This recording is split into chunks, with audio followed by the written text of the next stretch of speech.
Son las últimas horas de noviembre de 2025. La guerra en Ucrania sigue ardiendo, sin tregua, sin paz. Rusia avanza despacio, pero con una estrategia calculada: desgastar, embolsar las tropas ucranianas, conquistar. Ucrania resiste, pero cada día paga un precio más alto. Soy Andrés JS y esto es Creando Criterios, la nueva temporada de Emporio Digital. Bienvenidos y bienvenidas. Hoy Rusia controla casi todo Lugansk, gran parte de Donetsk, Zaporilla y Gerson.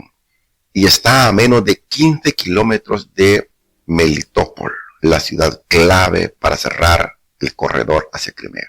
Melitopol es la ciudad más importante neurálgicamente estratégica en Zaporilla. El frente no se mueve rápido, pero cada metro conquistado significa cientos de bajas ucranianas, por supuesto también en las líneas rusas. Aquí tengo una tabla comparativa de los avances rusos y una analítica de aproximación según la estrategia rusa y según la composición de la guerra que se está viviendo en el este de Europa.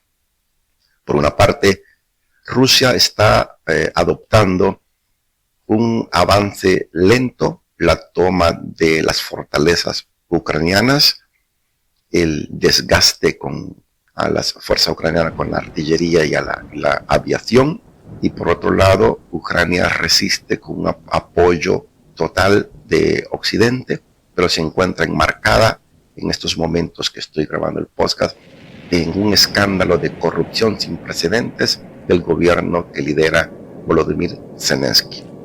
Las tropas están cansadas, el nivel de reclutación pues ha disminuido, el nivel de deserción, muertes y heridos aumenta. Hay un promedio de 300 a 400 personas que está perdiendo Ucrania cada día en esta guerra. Les tengo una tabla aproximada de lo que podría pasar en una analítica con inteligencia artificial de diciembre de 2025 hasta marzo de 2026. Ahora, en diciembre de 2025, muy bien, avance territorial del ejército ruso. El ejército ruso podría avanzar en diciembre de 2 a 5 kilómetros en Zaporilla. Intensidad de bajas diarias. Se mantendría una intensidad de 300 a 400 bajas ucranianas. La presión logística. En estos momentos, la alta crisis política en Ucrania en base a la corrupción y la rotación de mandos, pues le ayudaría a Rusia para su escalada. Observaciones claves. Rusia fija defensas en Sumy y presiona en Melitopol.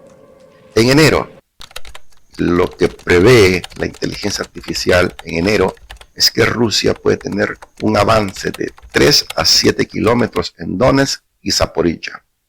La intensidad de baja sería de 350 a 450 bajas ucranianas. La presión logística muy alta, retrasos en suministros occidentales. Observaciones clave. Intentos de embolsamiento parcial en Sumy. En febrero, el avance territorial estimado de 5 a 10 kilómetros en Zaporilla. La intensidad de bajas de 400 a 500 bajas ucranianas. Presión logística crítica. Munición escasa, deserciones en aumento. Observaciones claves. Rusia consolida corredor hacia Crimea. En marzo 2026, avance territorial estimado de 10 a 15 kilómetros en las periferias de Melitopol. Intensidad de bajas de 450 a 550 bajas ucranianas. Presión logística extrema.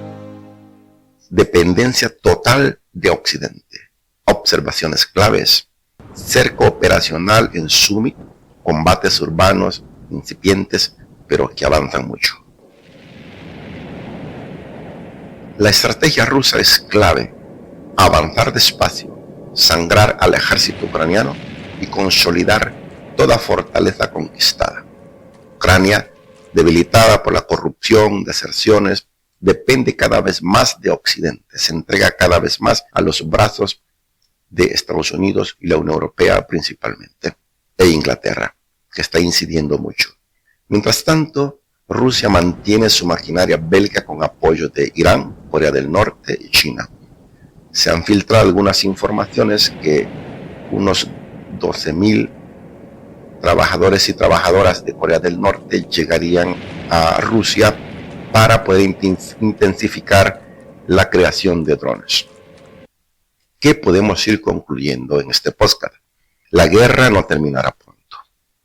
No habrán victorias rápidas. Es verdad que Rusia va avanzando sistemáticamente, pero no en el concepto del avance de la OTAN. Lo que viene es un conflicto de desgaste prolongado, sangriento. Cada kilómetro costará miles de vidas. Y en el horizonte, Melitopol. Precisamente porque conquistando esa ciudad neurálgica importante, Rusia va a poder controlar el transporte terrestre hacia Crimea, ya sea por carreteras, por los ferrocarriles. Pues sobre los puntos de negociación, que iniciaron siendo 28, luego 19, luego 16, y ahora vemos que se está congelando, como era previsto. Porque no se le puede imponer un programa de alto al fuego a un ejército que va ganando, en este caso el ruso.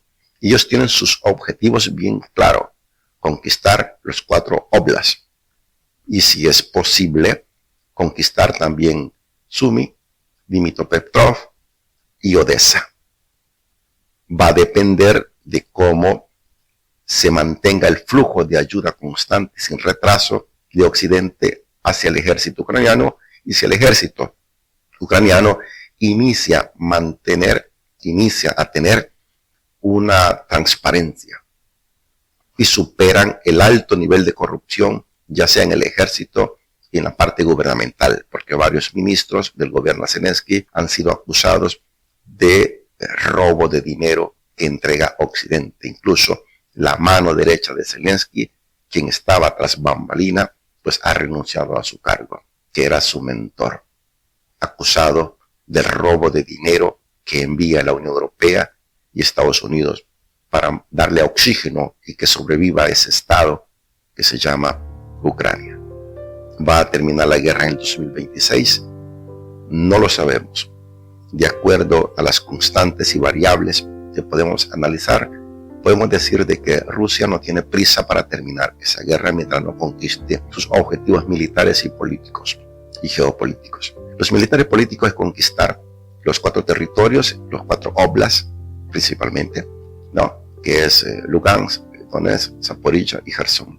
Pero si es posible también conquistar Sumy, Odessa y algo otros territorios más.